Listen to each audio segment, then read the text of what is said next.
Praise the Lord. Greetings to you all in the name of our Lord and Savior Jesus Christ. Today's Bible verse, the Gospel according to St. John, chapter 10, verse 10. I have come in order that you might have life in all its fullness. ಯೋಹಾನನು ಬರೆದ ಸುವಾರ್ತೆ 10ನೇ ಅಧ್ಯಾಯ 10ನೇ ವಚನ. ನಾನಾದರೋ ಅವುಗಳಿಗೆ ಜೀವವು ಇರಬೇಕೆಂತಲೂ ಅದು ಸಮೃದ್ಧಿಯಾಗಿ ಇರಬೇಕೆಂತಲೂ ಬಂದೆನು. ಇಲ್ಲಿ ನಮ್ಮ ಯೇಸು ಸ್ವಾಮಿ ಈ ಮಾತನ್ನು ಹೇಳುತ್ತಾ ಇದ್ದಾರೆ. ನಮ್ಮ ಯೇಸು ಸ್ವಾಮಿ ಸರ್ವಶಕ್ತನಾದ ದೇವರು. ಆತನಿಗೆ ಎಲ್ಲ ಶಕ್ತಿ ಉಂಟು. ಆತನು ಇಲ್ಲಿ ಒಬ್ಬ ಒಳ್ಳೆಯ ಕುರುಬನಾಗಿ ತನ್ನ ಕುರಿಗಳ ಕುರಿತು ಈ ಮಾತನ್ನು ಹೇಳ್ತಾ ಇದ್ದಾರೆ. ಆ ಕುರಿಗಳಿಗೆ ಜೀವ ಇರಬೇಕು, ಆ ಕುರಿಗಳು ಸಮೃದ್ಧಿಯಾಗಿರಬೇಕು ಎಂಬುದಾಗಿ ನಾನು ಈ ಲೋಕಕ್ಕೆ ಬಂದೆನು ಎಂಬುದಾಗಿ ಯೇಸು ಸ್ವಾಮಿ ಹೇಳುತ್ತಾ ಇದ್ದಾರೆ ಪ್ರಿಯರೇ. ಹೌದು, ನಮ್ಮ ಕರ್ತನಾದ ದೇವರು ನಮ್ಮನ್ನು ರಕ್ಷಿಸುವುದಕ್ಕಾಗಿ, ನಮಗೆ ಸಮೃದ್ಧಿಯನ್ನು ಅನುಗ್ರಹಿಸುವುದಕ್ಕಾಗಿ ಈ ಲೋಕಕ್ಕೆ ಬಂದಿದ್ದಾರೆ. ನಮ್ಮ ಯೇಸು ಸ್ವಾಮಿ ನಮಗೆ ಜೀವವನ್ನು ಕೊಡುವಾತನಾಗಿದ್ದಾನೆ. ಹನ್ನಳು ಕೂಡ ದೇವರನ್ನು ಕೊಂಡಾಡ್ತಾಳೆ. ಯೆಹೋವನೇ ಸಾಯಿಸುವವನು, ಯೆಹೋವನೇ ಬದುಕಿಸುವವನು, ಯೆಹೋವನೇ ಪಾತಾಳದಲ್ಲಿ ದಬ್ಬುವವನು ಮತ್ತು ಯೆಹೋವನೇ ಮೇಲಕ್ಕೆ ಬರಮಾಡುವಾತನು ಎಂಬುದಾಗಿ ಆಕೆ ದೇವರನ್ನು ಕೊಂಡಾಡುತ್ತಾಳೆ ಪ್ರಿಯರೇ. ಹೌದು, ನಮ್ಮ ದೇವರಿಗೆ ಎಲ್ಲವೂ ಸಾಧ್ಯ ಉಂಟು.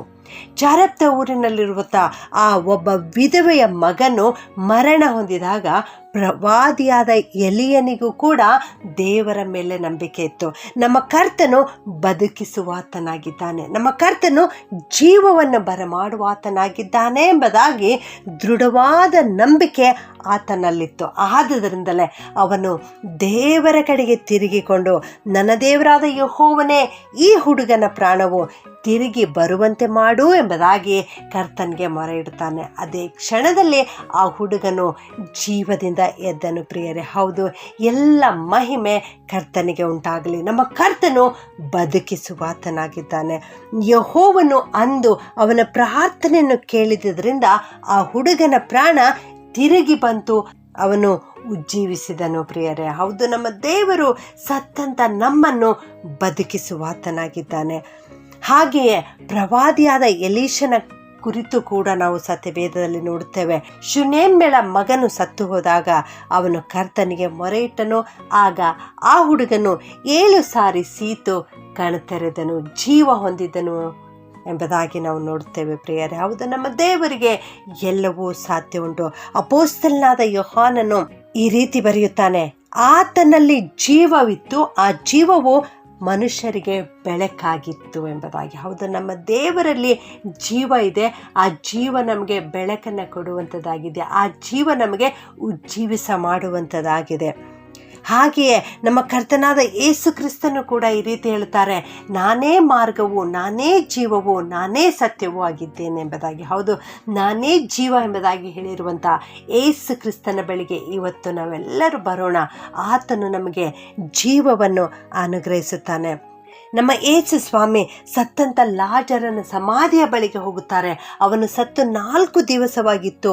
ಅವನ ದೇಹ ಕೊಳೆಯುವ ಸ್ಥಿತಿಗೆ ಬಂದಿತ್ತು. ಆಗ ಯೇಸು ಸ್ವಾಮಿ, ಲಾಜರನೇ ಎದ್ದು ಹೊರಗೆ ಬಾ ಎಂಬುದಾಗಿ ಕೂಗಿದಾಗ ಅದೇ ಕ್ಷಣದಲ್ಲಿ ಅವನು ಜೀವದಿಂದ ಎದ್ದು ಬಂದನು ಪ್ರಿಯರೇ. ಹಾಗೆಯೇ ನಮ್ಮ ಕರ್ತನಾದ ಯೇಸು ಕ್ರಿಸ್ತನು ಯಾಯೀರನ ಮಗಳನ್ನು ಬದುಕಿಸಿದನು. ಈ ರೀತಿಯಲ್ಲಿ ನಮ್ಮ ದೇವರಿಗೆ ಅಸಾಧ್ಯವಾದದ್ದು ಯಾವುದೂ ಇಲ್ಲ. ನಮ್ಮ ಕರ್ತನು ಸರ್ವಶಕ್ತನಾದ ದೇವರು. ನಮ್ಮ ಕರ್ತನು ಕೇವಲ ನಮಗೆ ಶಾರೀರಿಕವಾಗಿ ಮಾತ್ರ ಬದುಕಿಸುವಾತನಲ್ಲ, ಆತನು ನಮಗೆ ಆತ್ಮೀಕ ಉಜ್ಜೀವನವನ್ನು ಕೂಡ ಕೊಡುವಾತನಾಗಿದ್ದಾನೆ ಪ್ರಿಯರೇ. ಅನೇಕರು ಪಾಪದಿಂದ ನಶಿಸಿ ಹೋಗಿ ತಮ್ಮ ಆತ್ಮಗಳನ್ನು ಸಾಯುವಂತಹ ಸ್ಥಿತಿಗೆ ಬಂದಿದ್ದಾರೆ. ಅಂಥವರಿಗೆ ಕರುಣಿಸುವುದಕ್ಕಾಗಿಯೇ, ಅಂಥವರಿಗೆ ನಿತ್ಯ ಜೀವವನ್ನು ಕೊಡುವುದಕ್ಕಾಗಿಯೇ ನಮ್ಮ ಯೇಸು ಕ್ರಿಸ್ತನು ಈ ಲೋಕಕ್ಕೆ ಬಂದಿದ್ದಾನೆ. ನನ್ನ ಪ್ರಿಯ ದೇವ ಮಕ್ಕಳೇ, ನೀವೇನಾದರೂ ಇವತ್ತು ನಶಿಸಿ ಹೋಗುವ ಸ್ಥಿತಿಯಲ್ಲಿರುವುದಾದರೆ ಇಂದೇ ಕ್ರಿಸ್ತನ ಕಡೆಗೆ ತಿರುಗಿಕೊಳ್ಳಿರಿ. ಆತನೇ ನಿಮಗೆ ಜೀವವಾಗಿದ್ದಾನೆ, ಆತನೇ ನಿಮಗೆ ಜೀವವನ್ನು ಕೊಡುವಾತನಾಗಿದ್ದಾನೆ. ಇಂದೇ ಆ ಕರ್ತನನ್ನು ನಿಮ್ಮ ಆತ್ಮದಾಪ್ತನನ್ನಾಗಿ ಅಂಗೀಕರಿಸಿಕೊಳ್ಳಿರಿ. ಖಂಡಿತವಾಗಿಯೂ ದೇವರು ನಿಮಗೆ ನಿತ್ಯ ಜೀವದ ಆಶೀರ್ವಾದವನ್ನು ಕೊಡುತ್ತಾರೆ. ಪ್ರಾರ್ಥನೆ ಮಾಡಿಕೊಳ್ಳೋಣ. ಪರಿಶುದ್ಧನಾದ ನಮ್ಮ ಪರಲೋಕದ ತಂದೆಯಾದ ದೇವರೇ, ನಿನಗೆ ಸ್ತೋತ್ರ ಉಂಟಾಗಲಿ ಕರ್ತನೇ. ನೀನು ಜೀವವುಳ್ಳ ದೇವರಾಗಿದ್ದಿ, ನೀನು ನಮಗೆ ಜೀವವನ್ನು ಕೊಡುವಾತನಾಗಿದ್ದಿ ದೇವ. ಅದಕ್ಕಾಗಿ ಸ್ತೋತ್ರ. ನಾವು ಜೀವದಿಂದ ಇರಬೇಕು, ನಾವು ಸಮೃದ್ಧಿಯಾಗಿರಬೇಕೆಂಬುದಾಗಿಯೇ ಈ ಲೋಕಕ್ಕೆ ಇಳಿದು ಬಂದಿದ್ದೀರಿ ದೇವ. ಅದಕ್ಕಾಗಿ ನಿಮ್ಮನ್ನು ಕೊಂಡಾಡುತ್ತೇವೆ ಸ್ವಾಮಿ. ಈ ವಾಕ್ಯ ಕೇಳಿಸಿಕೊಳ್ಳುತ್ತಿರುವ ಪ್ರತಿಯೊಬ್ಬೊಬ್ಬರನ್ನು ಆಶೀರ್ವಾದ ಮಾಡು ಕರ್ತನೆ. ಅಪ್ಪ, ಇವರಲ್ಲಿ ಅನೇಕರು ನಶಿಸಿ ಹೋಗುವಂತಹ ಸ್ಥಿತಿಯಲ್ಲಿದ್ದಾರೆ ಕರ್ತನೆ. ಅವರ ಆತ್ಮವು ನಶಿಸಿ ಹೋಗುತ್ತಾ ಇದೆ ಕರ್ತನೆ. ಅವರ ಆತ್ಮವು ನರಕದ ಕಡೆಗೆ ತಿರುಗುತ್ತಾ ಇದೆ ದೇವರೇ. ಇದೇ ಸಮಯದಲ್ಲಿ ಸ್ವಾಮಿ, ಇವರನ್ನು ಕರುಣಿಸಪ್ಪ, ಇವರನ್ನು ಕಾಪಾಡು, ಇವರನ್ನು ರಕ್ಷಿಸು. ಇವರ ಕಡೆಗೆ ನಿನ್ನ ಧರ್ಮದ ಬಲಗೈಯನ್ನು ಚಾಚು, ಇವರ ಕಡೆಗೆ ನಿನ್ನ ದೃಷ್ಟಿಯನ್ನು ಪ್ರಸರಿಸಿ, ಇವರೆಲ್ಲರನ್ನ ನಿತ್ಯ ಜೀವದ ದಾರಿಗೆ ನಡೆಸಬೇಕಾಗಿ ಈ ಪ್ರಾರ್ಥನೆಯನ್ನು ಯೇಸುವಿನ ನಾಮದಲ್ಲಿ ಬೇಡುತ್ತೇನೆ ತಂದೆಯೇ. ಆಮೆನ್.